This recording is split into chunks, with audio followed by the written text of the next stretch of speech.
নারিসাফে Bangladesh Bharat final নিয়ে আরও জানাতে বার্তা কক্ষ থেকে যোগ দিচ্ছেন সহকর্মী পিয়াস সাহা। পিয়াস, বাংলাদেশ আসলে হ্যাটট্রিক শিরোপা থেকে বঞ্চিতই হলো। বাংলাদেশের আগের দাপট আসলে কেন এবার আমরা ধরে রাখতে পারলো না, বা দুর্বলতা কি দেখলেন পুরো ম্যাচে? আসলে দেখুন, এবারের হ্যাটট্রিক সাব শিরোপা জেতার ক্ষেত্রে কিন্তু বাংলাদেশকে টুর্নামেন্ট শুরুর আগে ফেভারিটই ধরা হচ্ছিল। কেননা বিগত বছরগুলোতে বাংলাদেশ যে ধরনের দাপট দেখিয়ে আসছিল, ধারণা করা হচ্ছিল এই বছর সাফেও বাংলাদেশ তেমনটি করবে, ভালো ক্যাম্প করেছে দেশের বাইরে। কিন্তু যখন টুর্নামেন্টটা শুরু হলো তখনই আসলে মূল সমস্যার জায়গাগুলো তৈরি হলো। বাংলাদেশের ডিফেন্সে, যার উপর আপনার সবচেয়ে বেশি ভরসা রাখার কথা ছিল বাটলারের, সেই আফিদা খন্দকার কিন্তু হঠাৎ করে অফ ফর্মে চলে গেলেন। এবং মাঝ মাঠে যে সমস্যাটা তৈরি হয়েছিল, মারিয়া মান্ডা এবং মনিকা, যে জুটির উপরে বাংলাদেশের আসলে পুরো ম্যাচের ভাগ্য নির্ভর করে, সেই জুটিটা পুরো চারটা যে ম্যাচ খেললো বাংলাদেশ, কোনো ম্যাচেই কিন্তু আসলে এই জুটির থেকে আপনি কাঙ্ক্ষিত কোনো কিছু পাননি। কারণ মনিকা ইনজুরি ছিল, মনিকা কোনো ম্যাচেই তার ফুল সার্ভিস দিতে পারেনি বাংলাদেশকে। এছাড়া মারিয়া মান্ডা মনিকার অনুপস্থিতিতে যে দলের জন্য কিছু করতে পারবে, দুজনের জুটি না থাকার কারণে এখানে একটা সমস্যা তৈরি হয়েছে, যার কারণে কিন্তু আক্রমণ ভাগে সেইভাবে বল সাপ্লাই হয়নি।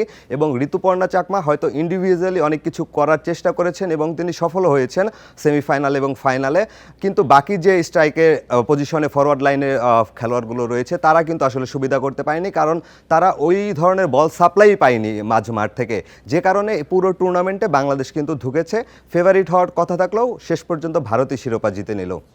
বেশ, আরেকটি বিষয় হচ্ছে যে গ্রুপ পর্বেও ভারতের কাছে হেরেছিল বাংলাদেশ। সেই ফলাফলের আসলে নেতিবাচক বা মনস্তাত্ত্বিক প্রভাব ফাইনালে পড়লো কিনা?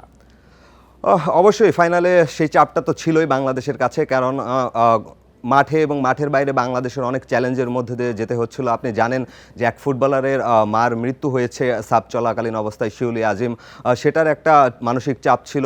এছাড়া ভারত ঘরের মাঠে শুরু থেকেই খুব ভালো ফুটবল খেলে আসছিল এবং পুরো টুর্নামেন্টে কিন্তু তারা আজকে ফাইনালের আগ পর্যন্ত কোনো গোলই হজম করেনি।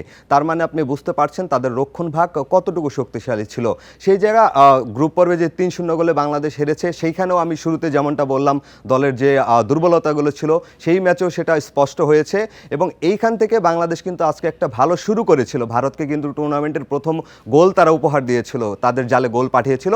কিন্তু দ্বিতীয় হাফে আসলে বাংলাদেশ একেবারেই সাদামাটা ছিল, ভারত পুরো ম্যাচটার কন্ট্রোল নিয়ে নেয় এবং গোল সংখ্যা আপনি দেখছেন 3-1, সেটা আসলে 5-4-5 এরকমও হতে পারতো যদি তারা ফিনিশিংটা ভালোভাবে করতে পারতো। চাপ অবশ্যই ছিল ফাইনালের আগে, কারণ বাংলাদেশ পুরো টুর্নামেন্টে নিজেদের পরিকল্পনা অনুযায়ী খেলতে পারেনি। পিয়াস, বাটলার যে গ্রুপ পর্বে ভারতের কাছে হারের পর বলেছিলেন যে কিছু খেলোয়াড়ের সময় ফুরিয়ে এসছে, ফাইনালে হারের পর বাংলাদেশ দল আসলে বড় ধরনের কোনো পরিবর্তন আসবে কিনা ছোট করে একটু বলবেন?